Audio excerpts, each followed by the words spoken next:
Ang sabi po ng Biblia sa unang Juan 2:18, yung Antikristo raw, yung mga umalis sa Kristyanismo nung unang panahon, yun daw po ang Antikristo. Basahin na po natin ang 2:18. Mumunting mga anak, ito ang huling oras. At gaya ng inyong narinig na darating ang Antikristo, kahit ngayon ay lumitaw ang marami ng Antikristo. Kaya nga nalalaman natin na ito na ang huling oras. Ayon, maliwanag po na yung mga Antikristo lumitaw nung mga huling tiempo, nung panahon ng mga apostol. Ulitin mo nga, Sis Luz, at saka mo ituloy sa 19. Mumunting mga anak, ito ang huling oras. At gaya ng inyong narinig na darating ang Antikristo, kahit ngayon ay lumitaw ang marami ng Antikristo. Kaya nga nalalaman natin na ito na ang huling oras. Sila'y nangagsilabas sa atin, ngunit sila'y hindi sa atin. Sapagkat kung sila'y sa atin, ay nagsipanatili sana sa atin. Ngunit nangagsilabas, upang sila'y mahayag na silang lahat ay hindi sa atin.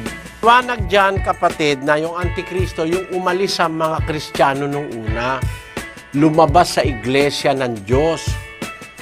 Yung umalis sa mga apostol, lumabas sa kanila, yon ang mga Antikristo. Ang unang-unang kinatuparan, yung nanggaling sa Roma.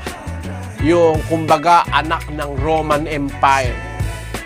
Yung iglesyang itinayo ng mga makapangyarihang Romano noong unang siglo, pagkamatay ng ating Panginoong Jesus. Humiwalay sila dun sa tinuro ni Jesus. Basahin natin ang 2 Timoteo 4:3. Sapagkat darating ang panahon na hindi nila titiisin ang magaling na aral, kundi pagkakaroon nila ng katinang tainga, ay magsisipagbunton sila sa kanilang sarili ng mga gurong ayon sa kanilang sariling mga masasamang pita, at ihihiwalay sa katotohanan ang kanilang mga tainga at mga ibabaling sa katha. Ayon, hihiwalay sila doon sa katotohanang itinuro ni Kristo, babaling sa katha. Yan ang mga unang Antikristo, yung humiwalay sa iglesyang itinatag ni Kristo ng una. Mula sa pagsamba sa tunay na Diyos, gumawa sila ng mga idolo na kanilang sasambahin, mga ribulto. Naganap yan noong ika-4 na siglo ng ating panahon. Mula nung matatapos ang unang siglo, meron ng mga taong humihiwalay sa aral na itinuro ni Kristo noong 1st century. Nag-develop yan hanggang dumating yung ika-4 na siglo.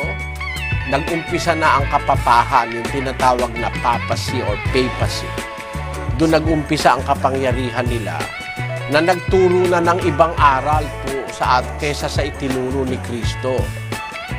Humiwalay na sila doon sa aral na nasa Biblia at binaling na sa katha. Meron ng purgatorio, may limbo na, wala naman sa Biblia yon. Meron ng aral ng binyag sa bata, wala naman sa Biblia yon. Pinabayaran ng binyag, ang kasal, nagkaroon na ng pamisa sa patay, pagpapanalangin sa patay para sa kaluluwa. Wala sa Biblia lahat yung aral na yan.